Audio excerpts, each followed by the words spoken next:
Pemirsa Mister Tukul jalan-jalan dimanapun Anda berada dari dunia nyata maupun dunia gaib di seluruh alam semesta yang indah ini. Saya bersama Soleh Pati, Ria Winata, dan Nabila Gomez, dan Pak Uca Suherman. Nah, di sini saya berada di makam Juang Mandor di Desa Mandor, Kabupaten Landak, Pontianak. Nah, ini sangat luar biasa sekali nih ya. Dan kabarnya di tempat ini tempat Jepang membantai 21.037 warga Desa Mandor. Nah, sekarang saya juga sudah ditemani oleh Bapak Uca yang merupakan anak dari almarhum juru kunci makam Juang ini nih. Nah, mungkin bisa diceritakan, Pak. di sini ada relief, dan di situ nanti saya akan menjelaskan kronologi dari relief itu, kejadian peristiwa pembantaian massal sebanyak 21.037 itu tadi. Saya meluruskan Mas Tukul, jadi bukan warga Mandor tetapi warga Kalimantan Barat. Ini para intelektual, raja-raja, tokoh agama dan tokoh masyarakat, dan tokoh-tokoh ekonomi yang kaya-kaya juga diambil. Nah, penasaran pemirsa seperti apa energi yang ada di dalam? Alah. Ikuti terus Mister Tukul jalan.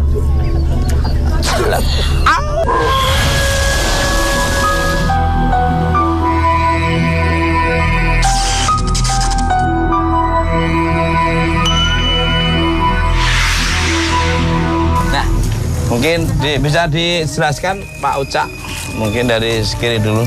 Ya. Ini Kenapa ada ayam berlari-lari, perempuan berlari-lari? Apakah Jepang sangat kejam sekali waktu itu? tindakan dan perbuatan Jepang ini sudah sangat biadab, sudah di luar pri kemanusiaan. Betul.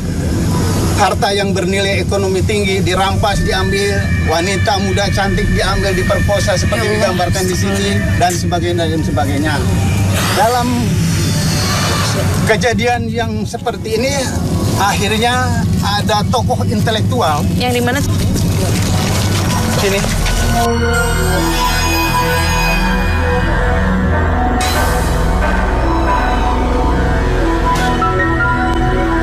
Nah, ini Mas Tukul, bisa lihat tokoh intelektual yang menepuk dada. Betul, yang Itu cerdas-cerdas. adalah Dr. Rubini.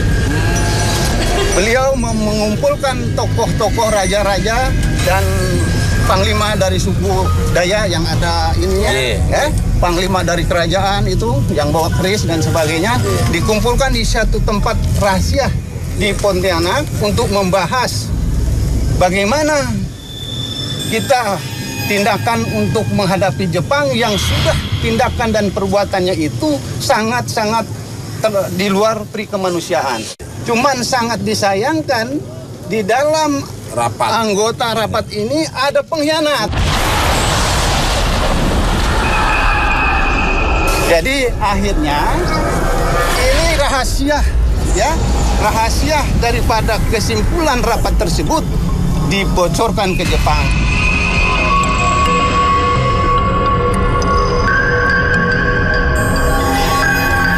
Akhirnya target pertama, tokoh intelektualnya, pemimpinnya, dan selanjutnya semua raja-raja se-Kalimantan Barat.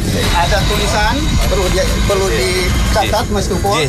Tidak cukup sekedar Anda kenang, tapi kuharap teruskan semangat juangmu Mas Tukul untuk memerangi segala bentuk penjajahan. Ini amanat para swada. Sangat setuju saya. Dan di balik tulisan ini, dua jenazah pada tanggal 28 Juni tahun 1977 dipindahkan dari makam nomor 10, makam raja-raja tadi, dengan kuasa Allah, Tuhan Yang Maha Esa.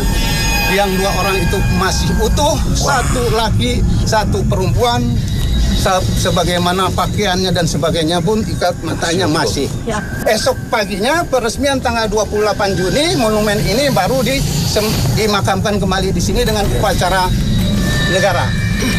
Tadi sangat luar biasa sekali pemirsa Mister Tukul jalan-jalan dimanapun Anda berada dari dunia nyata maupun dunia gaib di seluruh alam semesta yang indah ini.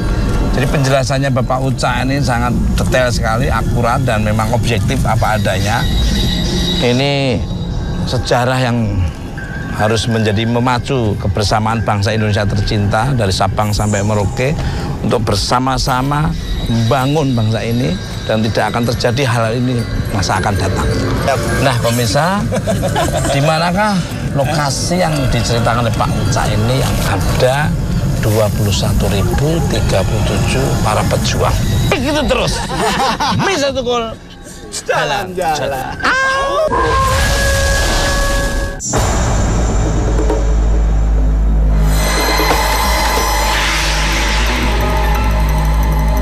Pemirsa, yang saya lihat ini baru separuh yang masuk ke tubuhnya. Belum total, baru cuman separuh ya.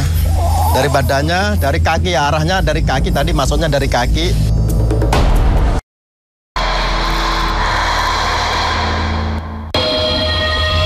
Keadaan mencekam langsung terasa saat kita masuk ke dalam komplek pemakaman massal Jalan Kematian. Area yang memiliki 10 makam ini berada di tengah hutan rindang tak berpenghuni. Tak seperti makam pada umumnya, jarak antara makam di tempat ini berjauhan satu sama lain. Karena posisinya yang ada di tengah hutan, hampir tidak pernah ada yang menyentuh makam tersebut. Konon saat matahari mulai terbenam, suara-suara tangisan pilu serta penampakan sosok mengerikan mulai bermunculan. Waktu itu saya ngantar teman saya dari Singkawang. Dia minta antarkan ke makam Juang Mandor sini. Pas waktu itu kami di makam 10. Waktu kami mau masuk ke pintu gerbang makam 10 itu, jadi kawan saya itu terpental mundur gitu sekitar ada 2 meter gitu kan. Terus saya terkejut. Saya bilang sama dia, kan ada apa? Saya bilang.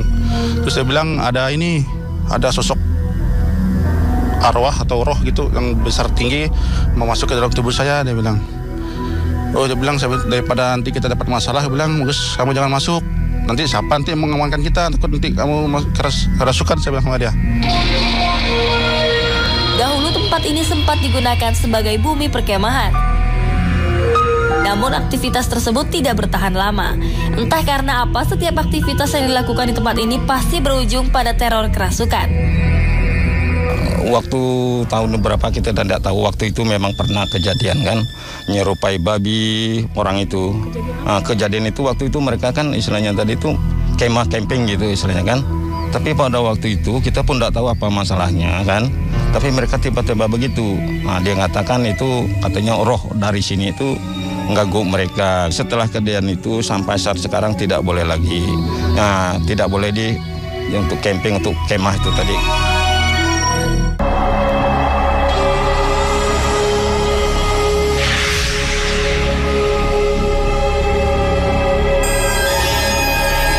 Nah, pemirsa Mister Tukul Jalan-Jalan dimanapun Anda berada dari dunia nyata maupun dunia gaib di seluruh alam semesta yang indah ini.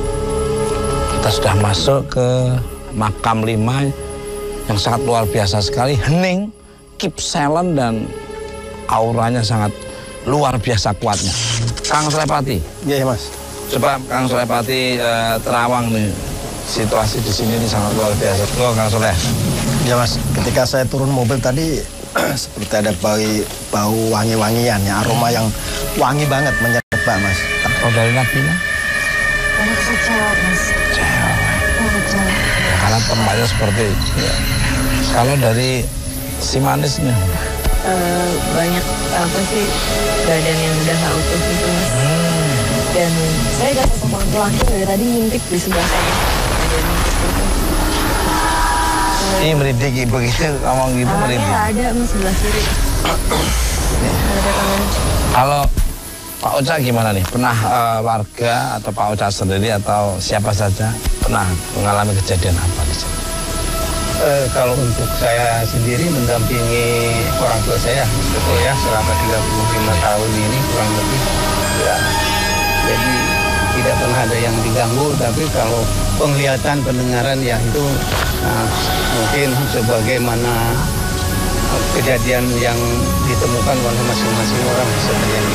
Yang pernah? Tapi mengganggu tidak pernah. Ya, dominan apa ya? Suara atau sosok? Ya, macam-macam. Ada suara, ada yang menampakkan binatang ya seperti ular besar dan sebagainya, itu sudah nggak aneh lah ya. Tapi di sini mungkin ini makam 5 ini lanjutan dari saya menyampaikan ke Mas Tukul, lanjutan dari monumen tadi. Di sini makam nomor 5 ini yang terpanjang, mungkin yang terbanyak karena apa tadi yang saya jelaskan tadi, Mas Tukul ya. Ini tidak didokumentasikan berapa jumlah satu makamnya ini karena global 10 makam ini jumlahnya 21.037 orang. Ya, yang pertama menemukan adalah Sultan Hamid II dari Keraton Qadariyah Pontianak. Saat beliau berada di kantor di Keraton Qadariyah, ada laporan dari masyarakat Mandor. Pada saat itu mayoritas Tionghoa datang ke Sultan Hamid II. Ada sekelompok anjing dan babi hutan membawa tulang belulang ke jalan raya sana. Dari sini. Akhirnya Sultan Hamid II membentuk tim untuk mencari tahu kemana arah dan jejaknya babi hutan itu. Akhirnya diikuti, ditemukanlah dari pertama makam 1 sampai 10 ini ditemukan 10 tumpukan tulang belulang, tidak ditutup.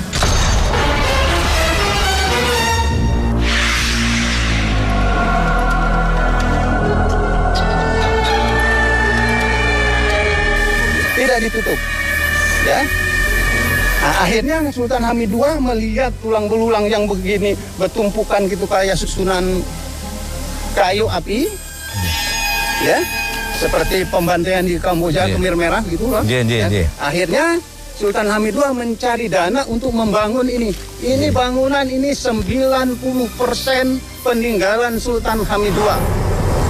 Tadinya atap sirap, baru diganti karena atap sirap sudah dimakan usia, sudah tidak layak lagi lalu diganti. Monggo, Kang Sulepati. Kalau saya lihat ini dulu kan bukan seperti ada aspal kayak gini kan. Saya lihat mau penuh dengan hutan dan belantara dan jalannya itu setapak. Terus memang digali sama warga kita sendiri, suruh untuk beri jalan. Itu hujan rintik-rintik yang saya lihat dan penuh mencekam gitu. Orang baru masuk ke sini semua dan ini lebih dominan ke warga pribumi, lebih banyak anak-anak dan orang tua, juga perempuan. Dan campur yang hanya orang pribumi aja ya, ada pembantu. Iya. Jadi kalau boleh saya nyambung sedikit dari Pak Ustadz Sulepati, makanya dari pintu pertama tadi yang ada besi itu kan patah. Itu bapak saya mendapat petunjuk gaib almarhum ini itu ditulis jalan kematian. Ya, kenapa jalan kematian? Ya, itu ada pro kontra.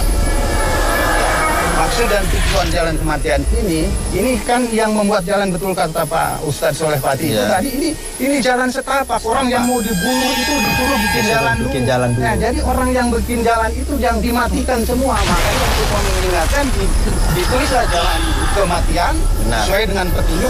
Baik, percaya tidak percaya itu kita serahkan kepada masing-masing individu. Ini mau nanya ke Kang Sulepati nih. Kang Sulepati ini sangat luar biasa tempat ini. Saya memang pinter yang tim kreatif nyari materi untuk diangkat supaya bangsa Indonesia itu tahu bahwa di tempat ada sejarah yang sangat luar biasa. Ini kan ada pengkhianat nih waktu Nah, terus sosoknya tuh bagaimana nih? Apakah dia bisa mengungkapkan atau merasa penyesalan telah berkhianat untuk bangsa ini? Memang banyak sekali sedih saya kalau mengungkap masa lalu untuk residual engineer sangat sedih. Karena pengkhianat warga sendiri itu yang membohongin kita gitu. Akhirnya warga kita jadi korban gitu. Mungkin saya manggil Mas Ahmad ya untuk bisa mengungkap, Mas. Silakan. Ini bisa untuk mediasi ya dari sosok yang mungkin saya jelaskan tadi ke Mas Tukul, Mas. Arahnya dari sana yang saya lihat sosoknya, Mas. Itu lagi berdiri di sana.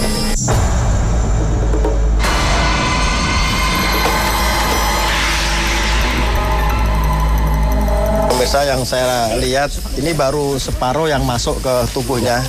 Belum total, baru cuman separuh ya. Dari badannya, dari kaki, arahnya dari kaki tadi masuknya dari kaki. Nah, ini udah hampir penuh.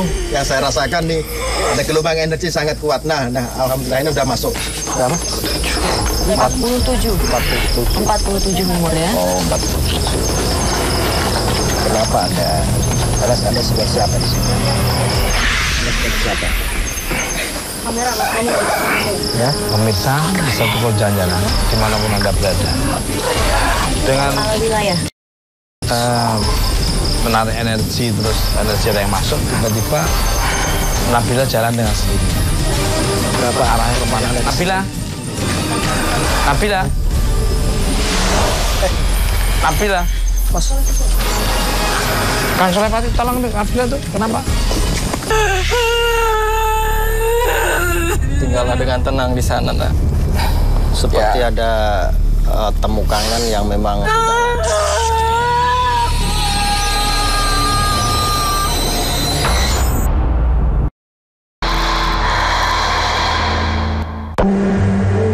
Pemirsa, ada sesuatu yang membawa Nabila berjalan secara tiba-tiba ke arah kegelapan.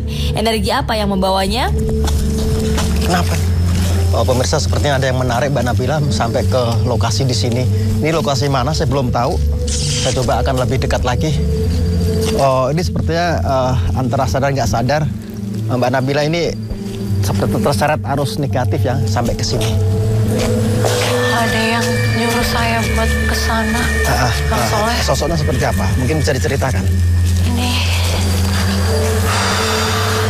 cewek. Perempuan. Terus? Dia kayak mau komunikasi sama. Komunikasi, coba tenang aja. Ikutin aja geraknya, ikutin aja. Pelan-pelan. Ini ada lubang. Pelan-pelan. Oh, oke. Oh, pemirsa, ternyata ada makam di sini. Makam 7. Astagfirullah.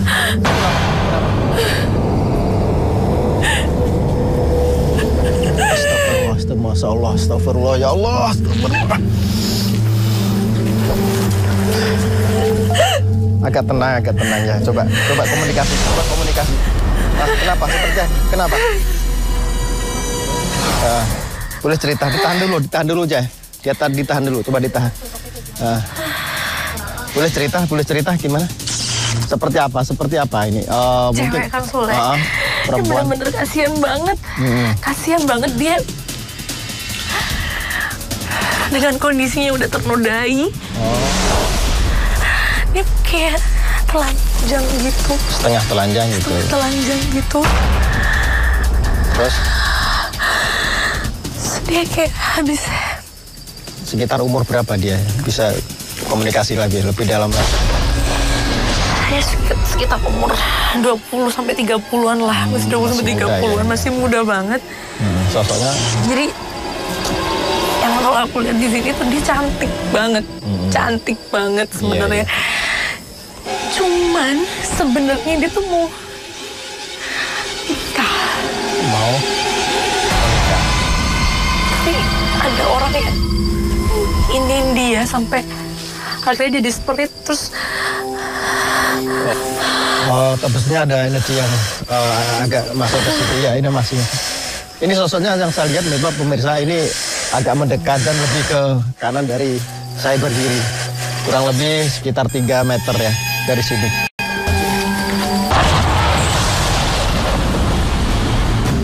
Astagfirullah. Assalamualaikum. Kamu judes orangnya ya.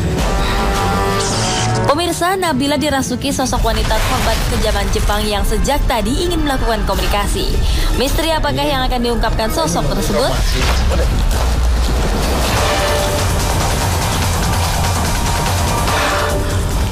Nyai, maaf. Sudah saya jelaskan, ya seperti itu. Ada ketakutan. Saya tahu ada ketakutan. Saya tahu. Nak. Nak, masih ingat sama saya, Nak? Kau masih ingat sama saya, Nak? Oh, Mas Ahmad. Aku yang menolongmu. Kondisi Nabila sulit dikendalikan, sehingga tim misteri Tukul mencoba membantu menenangkan sosok tersebut. Aku terlambat, Nak. Ibumu sudah rela mengikhlaskanmu pergi, Nak.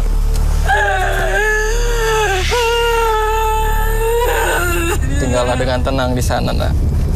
Seperti ada temu kangen yang memang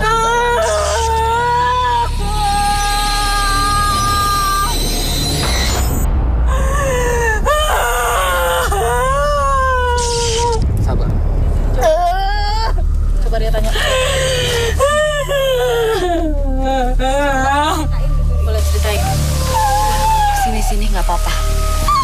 Sini. Kenapa?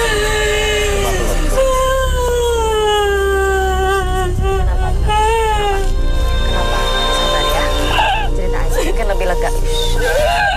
Cerita aja mungkin lebih lega. Siapa ini? Ini siapa? Udahlah kau pulang sana, ha? Pulang. Siapa Jangan ini? kau ganggu lagi. Hah? Dia kayaknya nggak trauma banget ya. Anda siapa namanya? Panggil saya Pak Ci. Siapa? Pak Ci. Pak Ci. Oh, Pak Ci. Masih ada hubungannya sama seorang anak ini? Saya yang menemukan Nak Yanti ini. Oh, Nak Yanti ya. Iya. Beliau memperkosa dulu. Iya. Kemudian menyerahkan kepada Jepang. Memang kejam sekali. Terus sosok tadi siapa itu? Jangan di situ. Siapa? Oh. Maksudnya? Beliau. Itu siapa? Sosok-sosok asal yang di sini. Beliaulah yang melakukannya. Kau lihat kepalanya. Dia sudah meninggal di sini. Coba kau tengok. Ada? Sudah terbalaskan dendamu? Cukup melihat dia tersakiti. Ya. Cukup tenang di sana ya. Pak Ci pergi dulu, Mak. Uhud. Ya Allah, Uhud. Udah nggak kuat, kasihan. Iya. Kayaknya trauma banget soalnya.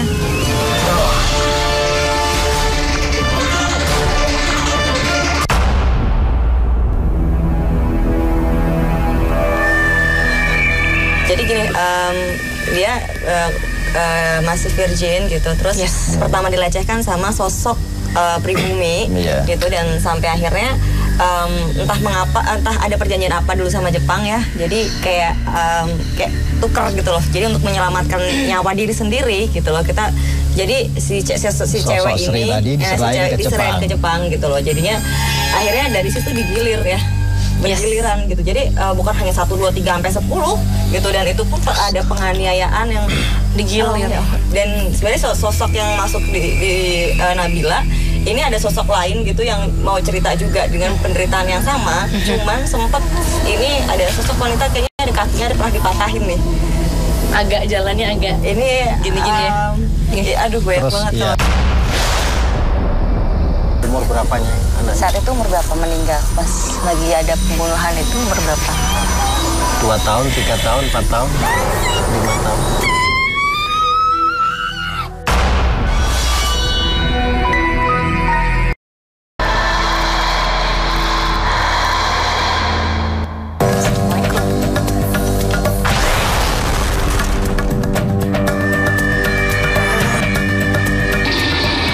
Udah mendekat nih, astagfirullah, udah mendekat, auranya panas ya, panas banget. Ke arah kiri, Masya Allah. Mbak Nabila ini, Mbak Nabila, awas. Mbak Nabila, awas.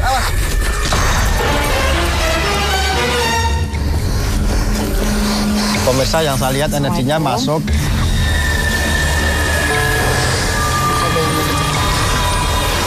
Namanya siapa nih?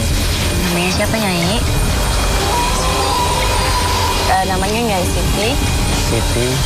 Ada yang mau diceritakan kok, terlihat sangat bingung, cemas, sedih. Gelisah, nyesal. Ya, ada yang mau diceritakan atau disampaikan.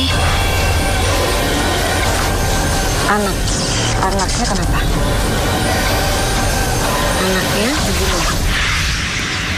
Anaknya dibunuh. Hanya bisa lihat. Ya, bisa lihat. Ya. Lihat. Ada berapa anaknya? 2, 3. Astagfirullah, bener, ditunjuk bener pemirsa yang saya lihat. Itu ada anak kecil 2 yang berlari-lari dan menangis, meraung-raung ya. Jadi, seperti longlongan gitu. Menyesal karena belum bisa menyelamatkan anak. Iya. Iya.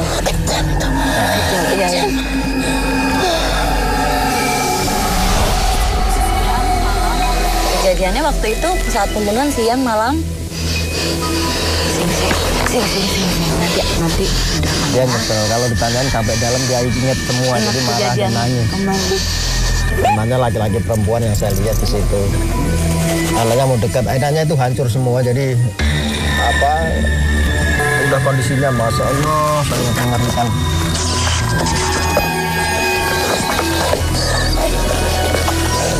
Umur berapanya anaknya? Saat itu umur berapa meninggal? Pas lagi ada pembunuhan itu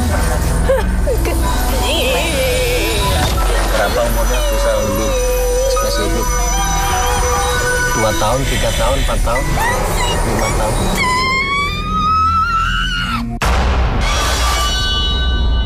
itu anaknya ditembak atau dipotong pakai samurai.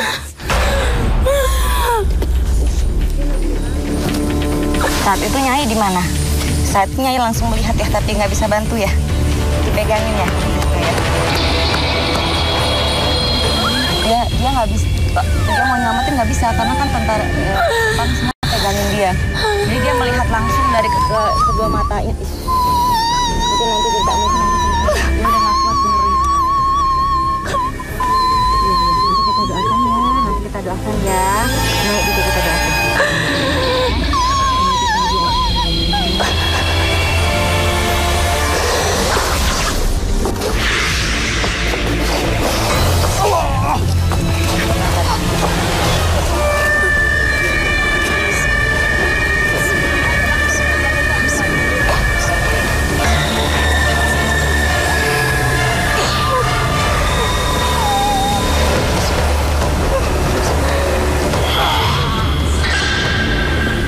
Sabar buat anak saya, harus kuat buat anak saya. Jadi sampai sekarang harusnya kejadian sekarang bisa jaga ini. Mereka sudah dapat balasan. Ada terus meninggal.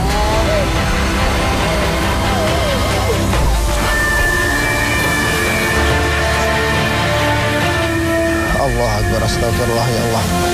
Pemirsa, ketika Mbak Nabila tadi udah begitu kekuatannya udah mengendur, sosok astral yang ini berwujud tentara Jepang tadi datang dan menyerang saya karena dia tahu kondisi yang diceritakan, tahu semua. Karena dia yang melakukan bukan cuma satu, banyak. Tapi yang kuat yang satu yang menyerang saya dengan pakai samurai. Dan saya rebut di sini, samurai gaib saya ambil dan saya tusukkan ke dia, dia lari semua ke sana. Mungkin saya juga sabar untuk memvisualkan di atas kanvas yang terjadi kondisi di sini, terutama sosok-sosok perempuan, sosok kuntilan dan juga sosok astral Jepang yang sangat ganas.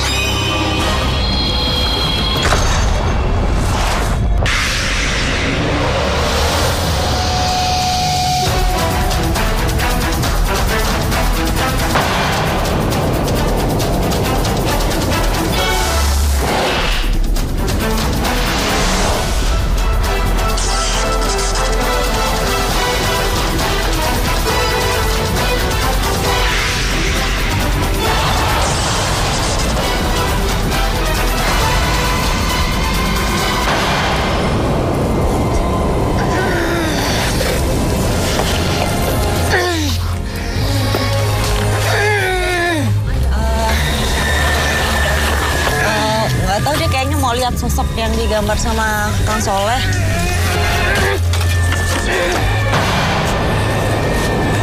Ada apa ini? Ada apa ini?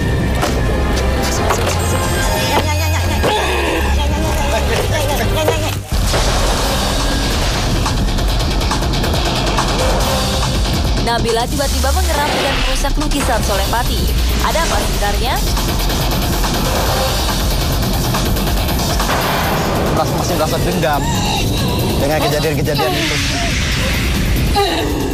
Oke, ini udah hancur ya, udah hancur. Ini lukisan udah hancur. Anda mungkin udah puas ya, udah puas ya. Kita doakan ya, Nyai Siti ya. Sama anaknya ya.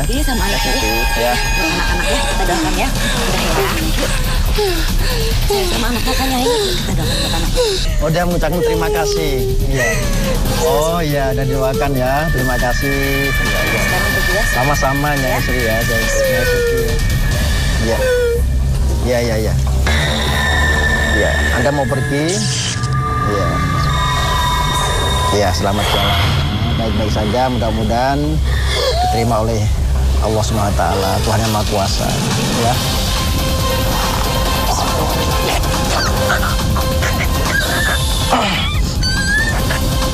Ukhrud, ya Allah, ukhrud.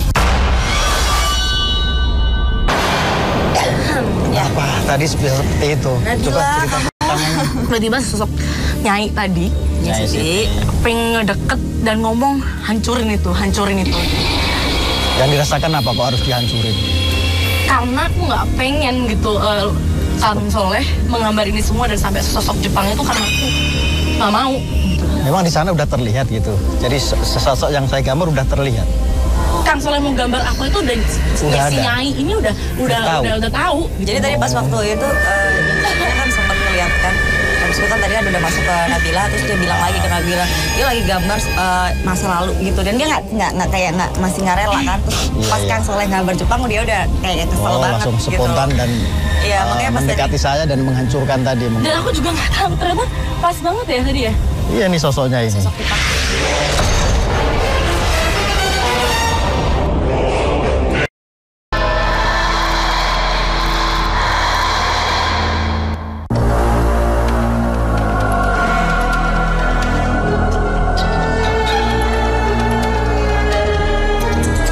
Pak Uca, ya.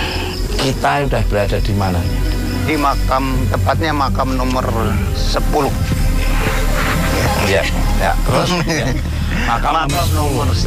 Sebenarnya ini kalau menurut dokumen Jepang ya yang dihimpun oleh Gubernur Kadarusno pada saat mau mendirikan monumen, ini makam yang pertama. Karena target yang pertama dibunuh, yang dieksekusi adalah di sini raja-raja dan tim-tim yang ikut rapat tertutup tadi. Pak Uca, mohon maaf nih Pak Uca. Ya.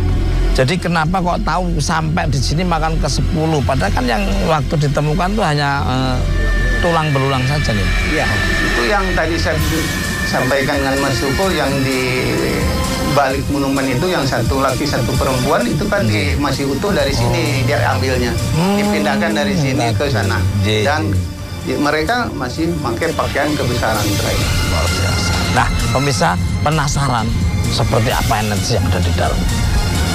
Kita akan seperti apa situasinya dan energinya. Ikuti terus. Mr. Tukul.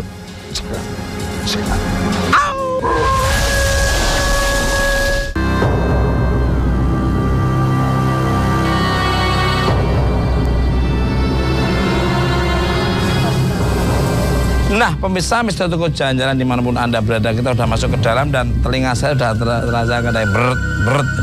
Pak Uca, ya. Di sini pernah kejadian apa nih Pak Uca? Ya.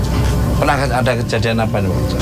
Jadi kalau kejadian di sini, karena dia pengunjung peziarah juga sering datang ke sini, itu tergantung kepada orangnya yang seperti kayak Pak Ustadz Soleh Pati, ya itu udah indra sudah tembus ya. Kalau orang sudah nembus di sini akan tembus di sini ya gitu. Tapi ada juga yang hanya mendengar suara, dan kalau almarhum bapak saya semua bisa menghimpun dengan berdialog gaib namanya. Ya, misalnya gini, saya dengan Mas Tukul, kalau almarhum bapak saya. Jadi semua petunjuk-petunjuk itu, dan relief juga sebagian mendapat petunjuk gaib juga dari sini. Luar biasa. Ya, itu melalui dialog gaib, dan dari dialog gaib itu pembuktian Kadarusno mengirim utusan ke Jepang. Luar biasa. Wah, masuk akal semua. Assalamualaikum. Waalaikumsalam. Maaf ininya sepatunya. Sini aja. Sini aja. Sini aja. Ini Kang Soleh Pati, Nabila tadi kenapa jalan sendiri itu disusul sama Kang Soleh Pati, dan si bidadari ini juga ikut nyusul, gimana ceritanya? Berawal dari Mbak Nabila itu bisa tolong ceritain. Tadi sih aku kayak ketarik gitu Mas, energi ada yang sesuatu yang tiba-tiba ikut aku gitu, karena aku ditunjukin ternyata ke makam ya tadi Kang ya. Ternyata itu ada sosok cewek yang pengen komunikasi sama aku kebetulan. Nah, bisa kita jalan-jalan, kita langsung masuk ke dalam. Ayo, Siap, langsung Pak.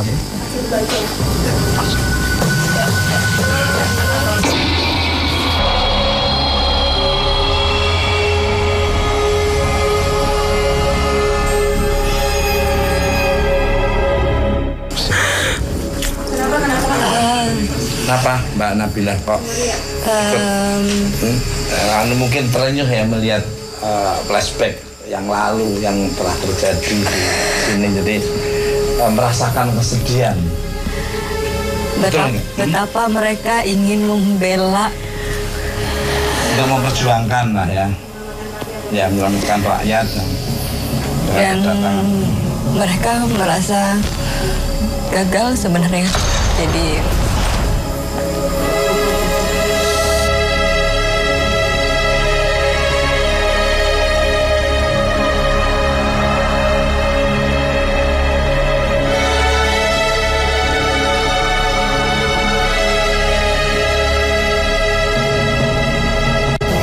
bukan membedakan makam yang lain dan yang lain, tapi ini adalah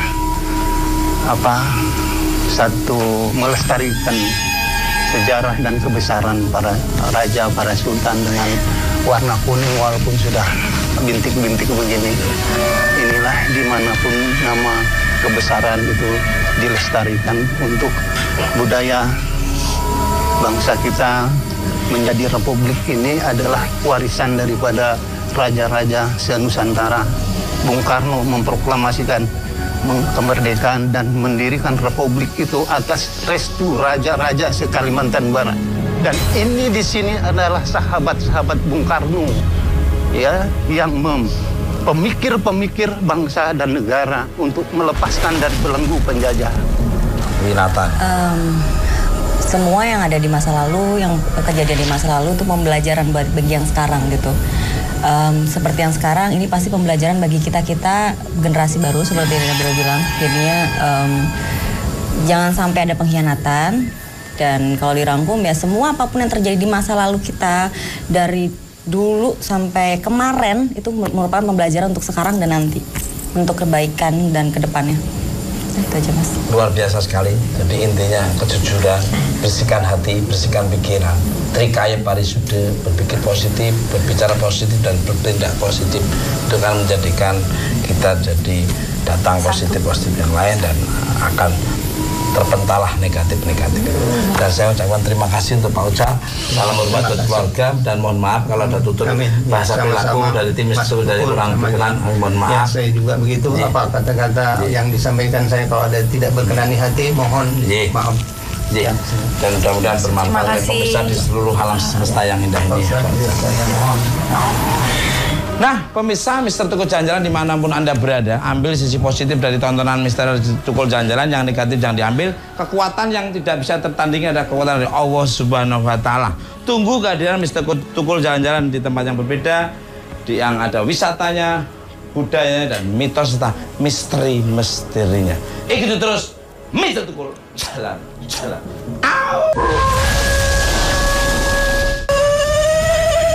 Assalamualaikum.